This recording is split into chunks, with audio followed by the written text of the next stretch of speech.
Picture this. You are playing a marksman as a mid laner, with smite, but your farm is on par with a drunk faker and you are 4 to 5 levels higher than most people in the game, which means every interaction you have with an enemy player looks something like this until you end the game with a damage wiener that compared to the other guys, has women saying. Whose horse is that? All because Riot failed to account for something like this happening. You see, the company recently must have teamed up with Geico in an effort to make jungling so easy a caveman can do it by coming up with this totally original idea that Pokemon definitely never had, to adopt and train little critters that evolve over time until a fully stacked one gives you crazy bonuses, and thus the thought of multiple people on one team having an evolved Pokemon seems almost unfair. So Riot made it so if you want to have a little Bulbasaur of your own follow you around while laning, great, but you won't get any gold for minions so that everyone doesn't adopt one, but that's only up until 15 minutes. So my good friend Wholesome Gwen, who you may remember from my climbing series, showed me this strat that players in his Grandmaster games are running, and I will explain the idea using one of his games.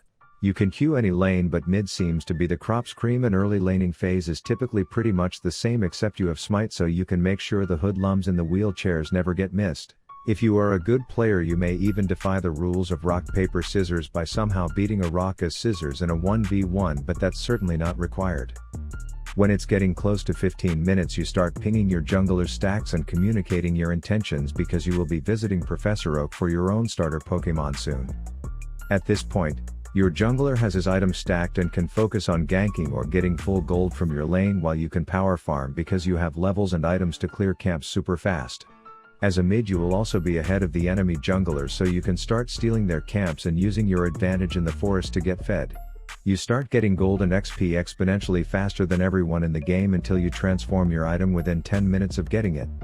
This gives you 2 fully charged smites on your team for objectives and all the benefits that come from stacking your own to the point where you can 1v9 games, and today I'm going to show that even in my piss pit elo, this is embarrassingly overpowered, which goes to show you can learn a lot from seeing what high elo players like Wholesome Gwen are doing, which is why I use FaceCheck for the latest trends. FaceCheck is this handy dandy app that fits right next to the pile of buggy code Riot calls a client, and I use it religiously. For example, I'm trying to book a direct flight to hell for myself, so I picked up Vayne Top, and the app tells me things like who I should be banning as well as the most successful builds and runes, which can be imported directly into the client just by pushing one button.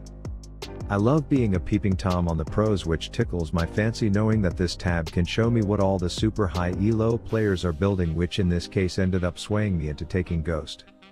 The know-it-alls are probably typing comments about how League is removing scouting tools in Champ Select to prevent nonsense like this, but once you are loaded into the match that data is still fully allowed, and FaceCheck does the in-game report the best. As you can see, everyone on the other team is a novice on their champ, which means I can have confidence in my own coworkers to stomp by my side as I'm having repetitive slap battles with Tentacle Tina until the game ends, and FaceCheck's post-game report tells me the areas I did well, but also what I should look to improve so that I can focus on my own gameplay instead of f***ing up and blaming others when I can't climb. So if this all sounds nice to you, check the link in the description to download it for free today. Alright, so I chose to play the Little Wicked Witch of the West because even without an ignite, as long as I can dodge the sleepy squid shitter, I can do the Papa Pumpkin take one more jump in combo for a solo bolo in lane. Then anyone in my piss pit elo knows that if I start taking my jungler's camps at any point, she will either AFK or start airdropping me pictures of a severed cow dick while running it down and telling me to drink bleach, so I try to communicate my 5-year plan early, and then I continue playing lane like it's just a normal Wednesday. Which in this case is acting like the G Fuel is hitting the bladder and I need to sneak out for a quick piss in the shrubs while actually putting down a creeper camera so that I can tell when baby Rapunzel comes skipping back to lane so that I can request a Xanax and dream about her getting blown to little Barbie bits in my sleep. Then I decide to help up north because Galaxy Pluto's asshole Malphite is getting bullied by that Elon Musk Frankenstein baby, and I know after a long day of work he will want a beer rather than a bunny with a bomb fetish, so easy pickings for me. Turns out the enemy jungler is both a Kaisa and a total dumb shit, so when we get word that she's filling out the adoption paperwork for the 700-pound water cockroach we had our eyes on, it was like all hands on deck as I cut off the escape with a little parkour and Papa Pumpkin Mom I'm on a rampage now combo. So I jumped the gun on the whole buy an egg at 15 minutes thing, and I didn't want to tax my own jungler, so I'm in the unfriendly forest trying to suck off a red buff, which does indeed succeed, and then when the owner of said red buff comes in, I illustrate why having solo lane XP at this point in the game makes this so stupid strong. Then I slapped around the reverse mitosising rocks, which set me up for a gank angle so unique I was being contacted by the Rift Kama Sutra for a cameo as I entered and introduced myself to the bubble-wrapped bride before front flipping my young rabbit balls onto her head, waiting for the moment to flash her bitch bind, which splattered her dead guts onto the number mumbler and ultimately set up the double as my friends took down swollen Elon. I figure I might as well finish off the Kaisa's camps with this chicken coup, only to run into the moron myself as she behaves like I do when I'm about to run into someone I kinda know in public and want to avoid the awkward conversation by acting like I didn't see them, but it doesn't work out for her quite as well. Then straight to my camps while acting in chat like my decision to rock smite was just an oopsie floopsie and not a calculated plan to absolutely invert every enemy asshole on the Rift.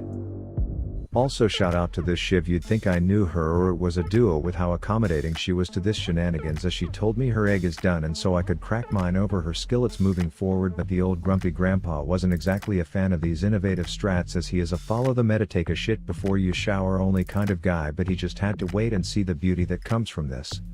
But even without your jungler's support, which any league player knows you should definitely not count on, having such a level advantage from being mid, especially if you tap a few tits early, makes you waltz around in their forest like you own the place and they just pay rent. As you can see, within a few minutes of buying the egg I'm already half stacked and ready to benefit from the first round of evolution perks. This incidentally puts me in a prime position to insert it into the back when I see the bad guys off in river talking about how they remember when you could get a Chipotle burrito for under $7. Good times as I see the Triangle of Terror launch, and I know just the thing that zoomed out 4 could use. Surprise, it's a murder and he's probably not happy, but he's also dead, so who gives a shit.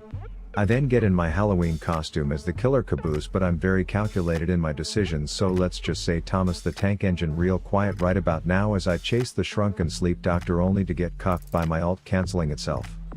But nothing like a bride bashing to cheer me up, plus a hop into homicide on the evasive Girl Scout immediately followed. But we had a Bulbasaur to evolve, so immediately back to business. As you can see, the clear speed at this point in the game makes things like chickens into dogs into frogs, an easy breezy beautiful cover girl walk in the park on the way to overpowered status. Then I give my mid lane midgets a quick pep talk and say daddy's gotta do something unholy, so you little fuck babies push like hell while he's gone, and then I head into the danger because you can steal a buff right out from under their jungler, which I don't show correctly here as I remove her and cut the scene before showing what happens when you walk straight into CC right after.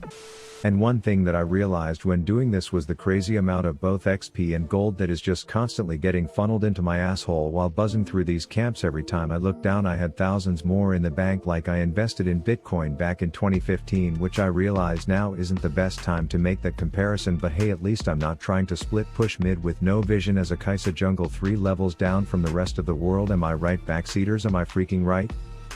Side note, shit did get a little real when I was trying to Michael Vick the neighbor's dogs. As you can see, that toddler slipped a few Ambien up into my ass crack when I wasn't looking, and a very unsafe nap ensued, which put me in a predicament where I had to whip out the bucket list and cross off the whole plant of pumpkin on a plasma patty wide hip bitched head so that from the grave I can cash out on one more kill. We are now all crowding around what looks to be a wild Charizard spawning in the river womb, but I'm not the real jungler, so I'm thinking screw this objective nonsense. I'm close to my damn Venusaur, but our jungler is like who has 2 thumbs and sexually identifies as a dragon, and I think she tried to say this guy but was too exhausted, so Galaxy Gooch takes over by making them all jump, and my introvert ass is like, God fine, I guess I will come as long as I can just fire one auto and get paid for my appearance, to which everyone agrees. Update on the evolution: at 26 minutes I killed the last camp as a mid laner with smite, which prompted one of these.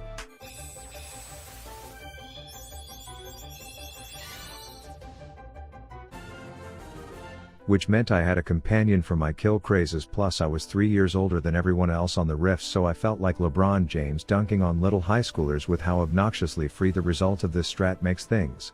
And Fed or Not, Here I Come isn't typically a game I would play with no vision as an ADC, but the massive shield my evolved jungle item provides means I can deep throat a bitch bind, take a tranquilizer to the tits, wait patiently for the color on my screen to AFK, and yet still make it out alive so that I could one day tell the story to my grandkids of how I then paced around and watched a 6,000-year-old toddler get butt blasted by a dragon lady and an old ass man. We received an email from the big blue boss saying that work from home was ending because COVID is just a cute memory, but I'm not a fan of wearing dress pants or leaving my house, so I opt into having a word with the boss myself, which full disclosure turned hostile, and now I don't have a boss to report to anymore. But I now have both Bloodthirster and the green bean jungle item, which according to math means I have a regenerating 700 HP shield as an ADC, which also means that the little toddler torpedoes merely tickle me while 2 right clicks has her shitting bricks back in base. Then side note, if you murder your boss because he wants you to return to the office, it won't actually solve your problem, so I don't recommend you try it. The company will just hire another one just like him who is just as demanding, and I'm not sure if murdering the new one will let you stay in your 9 to 5 PJs, but I'll let you know when I know. At this point I'm so fed. Donald Trump is basically talking about how corrupt I am during campaign speeches, which means when baby Barbie dolls poke the bear they learn what storm razor procs feel like before angry amputees make sure they sit still while I ask them where all their health went. This opens the door for us to attempt what looks like only a team of intoxicated inting idiots would think is a good idea, but I guess Towers will be on Twitter later bitching about needing a buff because I couldn't even tell one was a part of that fight. As we make all the enemies disappear, I meet my new boss who also didn't understand that I'm not going back to the fucking office, and with that I just want to say try this shit before Riot finds a way to nerf it, because even for a dog water drinking player like myself it felt pretty cheddar cheesy. Check out one of these videos. They all got shit views, but I thought they were some of my better recent scripts. Rav out.